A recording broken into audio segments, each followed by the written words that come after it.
जब वासुदेव जी नवजात बालकृष्ण को कंस के अत्याचारों से बचाने के लिए यमुना नदी पार करा रहे थे, तब ये घटना केवल एक ऐतिहासिक कथा नहीं, बल्कि भक्ति, विश्वास और ईश्वर की कृपा का प्रतीक बन गई। वासुदेव जी का साहस और दृढ़ निश्चय ये दर्शाता है कि जब मनुष्य परमात्मा में पूर्ण विश्वास रखता है, तब सभी बाधाएं अपने आप दूर हो जाती हैं। उस अंधेरी रात में जब बारिश हो रही थी और यमुना नदी उफान पर थी, वासुदेव जी ने शिशु कृष्ण को टोकरी में रखा और उनकी रक्षा के लिए स्वयं को समर्पित कर दिया। कथा के अनुसार जैसे ही वासुदेव जी यमुना में उतरे, नदी का जल कृष्ण के चरणों को छूते ही शांत हो गया। ये दृश्य ये दर्शाता है कि प्रकृति भी ईश्वर की महिमा को पहचानती है और उनकी राह में बाधा नहीं बनती। इसके अलावा इस घटना से यह शिक्षा मिलती है कि जब किसी उद्देश्य के लिए हम पूर्ण समर्पण और विश्वास के साथ आगे बढ़ते हैं, तो ईश्वर हमें मार्ग दिखाते हैं और हमारी रक्षा करते हैं। वासुदेव जी के प्रयास हमें ये प्रेरणा देते हैं कि जीवन में कितनी भी कठिनाइयां आए, यदि हम सत्य धर्म है कि संकट के समय हमें घबराना नहीं चाहिए, बल्कि धैर्य और विश्वास के साथ आगे बढ़ना चाहिए। उस रात की अंधेरी, तूफानी और वर्षा से भरी परिस्थिति जीवन के कठिन संघर्षों का प्रतीक है, जबकि वासुदेव जी का निश्चय ये दर्शाता है कि सच्चे संकल्प के आगे कोई भी बाधा टिक नहीं सकती। यमुना का उफनता जल जो भगवान श्री कृष्ण के चरण स्पर्श मात्र से शांत हो गया, ये संकेत करता है कि जब ईश्वर का सानिध्य और आशीर्वाद मिलता है, तब सभी बाधाएं स्वतः दूर हो जाती हैं। वासुदेव जी का बालकृष्ण को टोकरी में सिर के ऊपर उठाकर चलना ये दर्शाता है कि जब हम अपने जीवन के मूल्यों, आस्था और विश्वास को सर्वोपरि रखते हैं, तब हर चुनौती का समाधान संभव है। कथा में ये भी उल्लेख है कि शेषनाग ने वासुदेव और बालकृष्ण के ऊपर अपने फनों से छत्र बनाकर उन्हें वर्षा से बचाया। ये दृश्य ये प्रतीक है कि ईश्वर अपने भक्तों की रक्षा के लिए अदृश्य शक्तियों को भी सक्रिय कर देते हैं और विश्वास के मार्ग पर चलते हैं तो विजय निश्चित है। इस कथा का एक और महत्वपूर्ण पक्ष वासुदेव जी का ये सफर केवल भौतिक यात्रा नहीं थी, बल्कि यह एक आध्यात्मिक यात्रा भी थी। ये यात्रा प्रतीक है उस संघर्ष की जो एक भक्त को अपने ईश्वर तक पहुंचने के लिए करनी पड़ती है। अंधकार में रात, मूसलाधार बारिश और उफनती यमुना नदी जीवन के संघर्षों, कठिनाइयों और बाधाओं का प्रतीक है। इन बाधाओं के बावजूद वासुदेव जी ने बालकृष्ण को सुरक्षित स्थान पर पहुंचाने का जो संकल्प लिया, वह सच्ची भक्ति और आत्मविश्वास का उदाहरण है। जब वासुदेव जी यमुना नदी में उतरे, तब जल स्तर ऊंचा था और वे संकट में पड़ सकते थे, लेकिन बालकृष्ण के चरणों का स्पर्श होते ही यमुना ने अपना रौद्र रूप त्याग दिया और शांत होकर मार्ग देने लगी। ये प्रसंग इस तथ्य को उजागर करता है कि जब व्यक्ति ईश्वर के संरक्षण में होता है, तब प्रकृति भी उसकी सहायता के लिए आगे आती है। ये घटना ये भी बताती है कि ईश्वर की शक्ति सर्वव्यापी है और वे अपने भक्तों की रक्षा के लिए हमेशा तत्पर रहते हैं। कथा में शेषनाग का फनों से छत्र बनाना भी एक महत्वपूर्ण प्रतीक है। ये संकेत करता है कि जब भक्त सच्चे हृदय से ईश्वर की आराधना करता है, तब दैवीय शक्तियां उसकी सहायता के लिए स्वयं उपस्थित हो जाती हैं। शेषनाग की उपस्थिति ये दर्शाती है कि ईश्वर अपने भक्तों की रक्षा के लिए विभिन्न स्वरूपों में प्रकट हो सकते हैं। ये हमें यह विश्वास दिलाता है कि हम कभी अकेले नहीं हैं और जब हम धर्म और सत्य के मार्ग पर चलते हैं, तब ईश्वर की कृपा हमारे साथ होती है। वासुदेव जी का अपने नवजात शिशु को टोकरी में सिर के ऊपर उठाकर चलना ये दर्शाता है कि जब हम अपने जीवन के सबसे महत्वपूर्ण मूल्यों और सिद्धांतों को सर्वोपरि रखते हैं, तब हमें हर चुनौती का समाधान मिल जाता है। ये टोकरी प्रतीक है विश्वास और आस्था की, जिसे हर परिस्थिति में ऊंचा रखना चाहिए।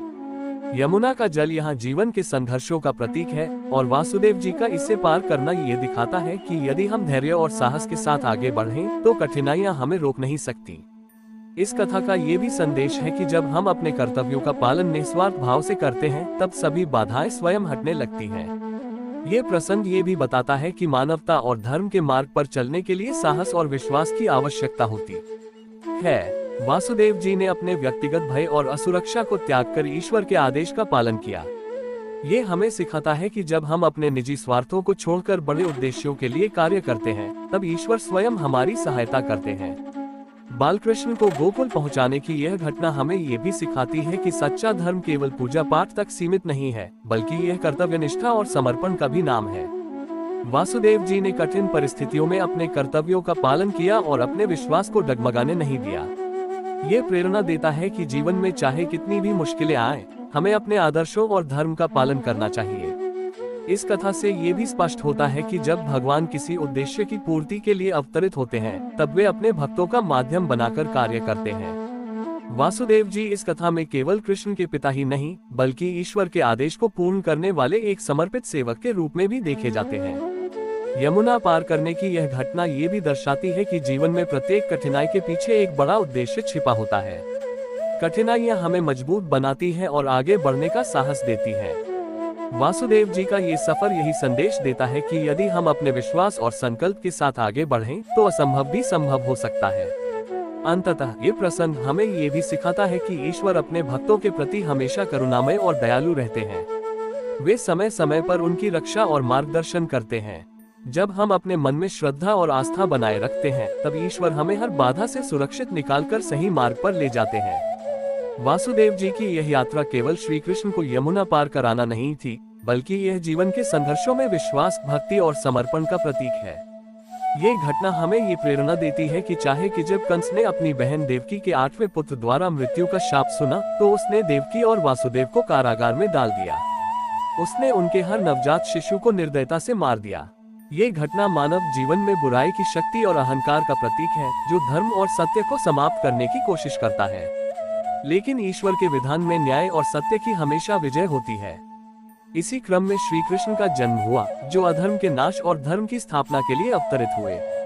जब भगवान श्री कृष्ण का जन्म हुआ तब जेल के दरवाजे स्वयं खुल गए और सारे पहरेदार गहरी नींद में सो गए। ये घटना दर्शाती है कि जब ईश्वर का अवतार होता है या कोई दैवीय कार्य आरंभ होता है तो सारी बाधाएं स्वतः दूर होने लगती हैं। वासुदेव जी ने बालकृष्ण को टोकरी में रखा और उन्हें सुरक्षित गोकुल पहुंचाने के लिए चल पड़े। रास्ते में यमुना नदी का प्रवाह अत्यंत तीव्र था और बारिश से पूरा वातावरण भयावह बन गया था। ये स्थिति जीवन के संघर्षों का प्रतीक है, जहां मनुष्य को आगे बढ़ने के लिए अनेकों कठिनाइयों का सामना करना पड़ता है। लेकिन वासुदेव जी ने अपने मन में विश्वास और धैर्य बनाए रखा। वे जानते थे कि यह कार्य केवल उनके साहस से नहीं बल्कि ईश्वर की कृपा से ही पूर्ण हो सकता है। जब वासुदेव जी यमुना नदी में उतरे तब जल स्तर ऊंचा था, लेकिन जैसे ही बालकृष्ण के चरणों का स्पर्श जल से हुआ, यमुना ने अपने उग्र स्वरूप को त्याग दिया और शांत हो गई। ये प्रसंग ये बताता है कि जब ईश्वर स्वयं धरती पर आते हैं तब प्रकृति भी उनकी महिमा को स्वीकार करती है और उनका मार्ग प्रशस्त करती है। ये दृश्य ये भी दर्शाता है कि कठिन परिस्थितियां भी तब शांत हो जाती हैं जब हम सच्चे विश्वास और भक्ति के साथ आगे बढ़ते हैं। इस प्रसंग में शेषनाग का छत्र बनाकर वर्षा से वासुदेव और बालकृष्ण की रक्षा करना भी एक महत्वपूर्ण प्रतीक है। शेषनाग यहाँ दैवीय सुरक्षा और ईश्वर की कृपा का प्रतीक है। ये घटना ये दर्शाती है कि जब मनुष्य धर्म और सत्य के मार्ग पर चलता है तब अदृश्य शक्तियाँ उसकी सहायता के लिए तत्पर हो जाती हैं। वासुदेव जी का बालकृष्ण को टोकरी में सिर के ऊपर उठाकर चलना इस बात का प्रतीक है कि जब हम अपने आदर्शों, विश्वासों और मूल्यों को सर्वोपरि मानते हैं तब कोई भी बाधा हमें रोक नहीं सकती। ये टोकरी आस्था और विश्वास का प्रतीक है, जिसे हर परिस्थिति में ऊंचा रखना चाहिए। यमुना नदी को पार करना जीवन के संघर्षों और बाधाओं का प्रतीक है। ये घटना हमें ये सिखाती है कि यदि हम धैर्य, विश्वास और साहस के साथ आगे बढ़ते हैं तो कठिनाइयां हमारे मार्ग को अवरुद्ध नहीं कर सकती। वासुदेव जी ने अपने व्यक्तिगत भय और संकटों की परवाह किए बिना अपने कर्तव्य का पालन किया। ये प्रसंग ये भी बताता है कि जब हम निस्वार्थ भाव से किसी कार्य को करने का संकल्प लेते हैं तब ईश्वर हमारी सहायता करते हैं। कृष्ण के जन्म और वासुदेव जी की यात्रा का एक अन्य महत्वपूर्ण पहलू ये है कि यह समाज में अच्छाई और बुराई के संघर्ष को दर्शाता है। कंस जैसे अत्याचारी शासक का भय और उत्पीड़न मानव स्वभाव में मौजूद नकारात्मक प्रवृत्तियों को दर्शाता है, जबकि श्री कृष्ण का जन्म आशा, प्रेम और न्याय का प्रतीक है। वासुदेव जी द्वारा उन्हें गोकुल पहुंचाना ये दर्शाता है कि जब कोई व्यक्ति धर्म और सत्य के मार्ग पर चलता है तब उसे कठिन परिस्थितियों में भी सफलता मिलती है। इस कथा से ये भी शिक्षा मिलती है कि कठिनाइयों का सामना करते समय व्यक्ति को अपना धैर्य नहीं खोना चाहिए। वासुदेव जी ने गहरी रात, मूसलाधार बारिश और उफनती नदी के बावजूद अपनी यात्रा पूरी की। ये घटना ये संदेश देती है कि सच्चे संकल्प और भक्ति से कोई भी बाधा पार की जा सकती है। ये प्रसंग ये भी दर्शाता है कि जब भगवान किसी उद्देश्य की पूर्ति के लिए अवतरित होते हैं तब वे अपने भक्तों को साधन बनाकर कार्य करते हैं। वासुदेव जी केवल एक पिता ही नहीं बल्कि ईश्वर के कार्य को पूर्ण करने वाले एक माध्यम के रूप में प्रस्तुत किए गए हैं। ये हमें ये सिखाता है कि हमें अपने कर्तव्यों को निस्वार्थ भाव से निभाना चाहिए और परिणाम ईश्वर पर छोड़ देना चाहिए। वासुदेव जी का ये साहपूर्ण कार्य एक प्रेरणा है कि जब हम ईश्वर पर पूर्ण विश्वास रखते हैं और अपने कर्तव्यों का पालन करते हैं, तब प्रकृति भी हमारे अनुकूल हो जाती है। ये घटना ये भी दर्शाती है कि जब संकट का समय आता है, तब हमें घबराने के बजाय साहस और धैर्य के साथ आगे बढ़ना चाहिए। बालकृष्ण को सुरक्षित स्थान पर पहुंचाने की यह कथा ये भी सिखाती है कि धर्म और न्याय के लिए किया गया कोई भी प्रयास व्यर्थ नहीं जाता। वासुदेव जी का ये कार्य केवल एक धार्मिक घटना नहीं है, बल्कि यह मानवता के लिए एक प्रेरणा है कि जब हम सच्चाई और धर्म के मार्ग पर चलते हैं, तब ईश्वर की कृपा हमारे साथ होती है। अंततः ये प्रसंग एक महान आध्यात्मिक संदेश देता है कि जीवन में आस्था, विश्वास और निस्वार्थ प्रेम ही सबसे बड़ी ताकत है। वासुदेव जी का ये बलिदान और भक्ति हमें ये सिखाती है कि यदि हम अपने कर्तव्यों के प्रति ईमानदार हैं और ईश्वर में विश्वास रखते हैं, तो हर कठिनाई का समाधान संभव है। इस कथा का सार यह है कि धर्म, सत्य और ईश्वर के प्रति समर्पण का मार्ग कभी विफल नहीं होता और अंततः विजय उन्हीं की होती है जो इस मार्ग पर चलते हैं। तनी भी कठिनाइयां आए, यदि हम ईश्वर में आस्था रखते हैं और सच्चे मन से अपने कर्तव्यों का पालन करते हैं, तो सफलता निश्चित होती है। है कि भगवान स्वयं धरती पर अवतरित होकर धर्म और न्याय की स्थापना के लिए अपने भक्तों को हर संकट से उबारते हैं। ये प्रसंग हमें प्रेम, सेवा और भक्ति की भावना को जागृत करने का संदेश देता है।